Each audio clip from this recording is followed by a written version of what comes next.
저 마취 안 되면 어떡해요? 깨어날 수 있겠죠? 환자분, 약 들어갑니다. 조금만 이따 하면 안 될까요? 지금 못 하겠어요. 지금 조금만 이따가 수술 받을게요. 못 하겠어요. 보내주세요. 저 갈래. 안녕하세요. ILTV 세상에 못 고친 얼굴은 없다. 아예성형외과 원장 박범진, 박영수. 실장 윤미진입니다. 오늘은 수술에 꼭 필요한 마취에 대해서 알아보는 시간 가지도록 하겠습니다. 오늘 궁금증 해결에 도움을 주실 박영수 원장님 소개드리겠습니다. 인사 부탁드립니다. 안녕하세요. 아이성형외과의 박영수 원장입니다. 저희 병원에는 지금 이제 마취를 담당해 주신 마취과 원장님이 두 분 계시죠. 저희 홈페이지를 체크해 보시면 박영수 원장님은 성형외과 전문의로 나오실 겁니다. 하지만 이 자리에 모신 이유는 우리 박영수 원장님은 성형외과 마취과 더블보드를 갖고 계세요. 그래서 우리 유튜브 시청자분들이 궁금해하는 질문에 대한 답변을 주시기에 더 적합할 것 같아서 우리 박영수 원장님을 모셨습니다. 마취의 달인이시거든요. 네네. 마취에 대한 Q&A 시작해 보겠습니다. 수면 마취와 전신 마취의 차이가 뭔지 환자분들이 되게 많이 궁금해 하시거든요. 전신 마취는 근육 이완제라는 걸 써서 호흡을 못하는 상태까지 만들어 놓기 때문에 인공호흡기로 숨을 쉬게 하는 상태라고 생각을 하시면 되고, 수면 마취는 전신 마취보다는 얕은 깊이로 마취를 해서 자기가 스스로 호흡할 수 있는 상태에서 마취를 하는 것을 의미합니다. 각 수술에 맞는 마취에 따라서 선택을 하는 것이 중요하다고 할 수 있겠습니다. 수면 마취 하다가 욕하거나 막 헛소리 하는 경우가 있대요. 그래서 수면 마취 하기 진짜 무서워요, 실장님. 그런 경우가 있거든요. 깊게 하는 수면 마취 같은 경우에는 의식이 거의 없는 상태까지 마취가 되기 때문에 헛소리를 하신다든지 욕을 하신다든지 그런 걱정은 안 하셔도 되는데요. 우는 경우도 있다고 했거든요. 그렇죠. 우는 경우도 있죠.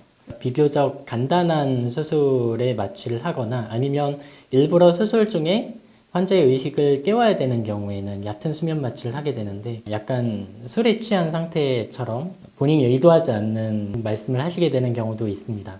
그렇죠. 굉장히 다양해요. 실제로 기도하시는 분들도 있고, 그렇죠. 이제 또 욕하시는 분들도 계시고, 또 여행 갔다 오시기도 하는데 여행 많이 가요. 금식을 꼭 해야 되나요? 예, 마취 전의 금식은 반드시 지켜주셔야 되는 부분입니다. 왜냐하면 마취를 하게 되면 본인이 호흡을 잘 못하게 되는 경우도 있고, 위 안에 내용물이 있어서 그 내용물들이 기도 안으로 넘어가게 되면 일반 폐렴과는 굉장히 다른 흡인성 폐렴이라는 심각한 합병증이 생길 수 있기 때문에 금식은 반드시 지켜줘야 좋을 것 같습니다. 근데 궁금한 게 왜 껌은 못 먹는 거예요, 근데? 위산이 자극돼서 위액 분비가 많아지거든요. 그러면 이제 그 위액들도 넘어와서 기도로 넘어가게 되면 마찬가지의 흡인성 폐렴을 일으킬 수 있기 때문에 껌이나 사탕도 안 된다고 꼭 알고 계셔야 될 것 같습니다.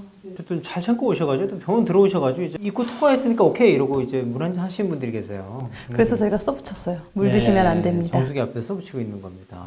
평소에 술을 많이 마시면 마취가 잘 안 되냐고 묻거든요, 환자분들께서. 술도 간에서 해독을 하게 되는데, 간에 있는 이제 사이토크롬 P450이라는 효소가 있는데요. 그게 많이 활성화가 되어 있는 사람은 수면 마취제가 많이 투여가 되더라도 빨리 해독이 되기 때문에 수면 마취 안 되는 건 아니지만 투여량이 조금 많아질 수 있고 지속 시간이 좀 짧아질 수 있는 단점이 있습니다. 굉장히 오랜만에 들어봐. 사이토크롬 P450 학생 때 이후로 처음 들어보는 것 같아요. 뭐죠? 그게 뭐예요, 원장님? 우리 어려운데요? 모르는 게 좋아요. 전신 마취하면 머리가 나빠진다고 들었거든요. 그게 사실인가요? 그렇지 않습니다. 이 질문은 소아 마취 영역에서 많이 듣는 질문입니다. 어린 아이를 가진 부모님들이 수술을 받게 되면 전신 마취하면 우리 애가 머리가 나빠지지 않냐 이렇게 물어보시는 경우도 있어요. 물론 소아도 그렇고 성인도 그렇고 마찬가지로 전신 마취를 여러 번 반복적으로 한다고 해서 지능이 떨어진다는 증거는 없습니다. 구경만 하고 있으려니까 너무 심심해요. 질문 제가 한번 읽어볼게요. 전신 마취 중에 깰까봐 무서워요. 수술 중에 깨는 영화도 있던데 진짜인가요? 의식을 없애는 것과 통증을 없애는 걸 따로 조절을 한다면 수술 중 각성이 생길 수 있지만 IOL 성형외과의 마취 방법은 그 두 개를 같이 투여를 하고 있기 때문에 걱정하지 않으셔도 될 것 같습니다. 수술 끝나고 마취해서 안 깨면 어쩌죠?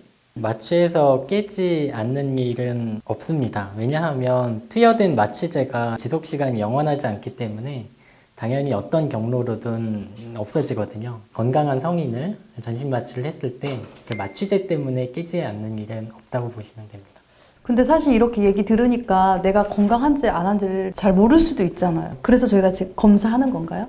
그렇죠. 저희 병원에서는 혈액 검사, 가슴 엑스레이, 심전도 검사를 통해서 중요한 문제가 있는지 없는지를 확인하고 있고, 수술 받으시는 본인이 미리 병원에 본인의 병이나 아니면 입원했던 병력이나 치료받았던 병력을 말씀해 주시는 것이 훨씬 더 도움이 됩니다. 저희 IL 성형외과는 일본 니온코덴사의 센트럴 모니터링 시스템을 국내 성형외과 최초로 설치하여 사용하고 있습니다. 이를 통해서 수술 중 환자의 상태를 실시간으로 모니터링할 수 있고 체크할 수 있어서 보다 안전한 수술을 진행할 수 있도록 하고 있습니다. 전신 마취하고 다음날 수면 마취 바로 가능한가요, 원장님? 됩니다. 건강한 성인에게서 전신 마취를 했을 때 회복 기간은 그렇게 길지 않습니다. 전신 마취 때문에 수면 마취를 며칠이나 몇 주 뒤로 미룰 일은 없고요. 바로 회복이 되시면 다음날 수면 마취를 해도 무방하다고 알고 계시면 됩니다.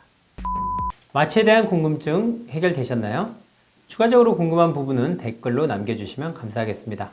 ILTV 세상에 못 고치는 얼굴은 없다. 여기에서 인사드리겠습니다. 지금까지 IL성형외과 원장 박범진, 박영수 실장 윤미진이었습니다. 좋아요, 구독하기 눌러주세요.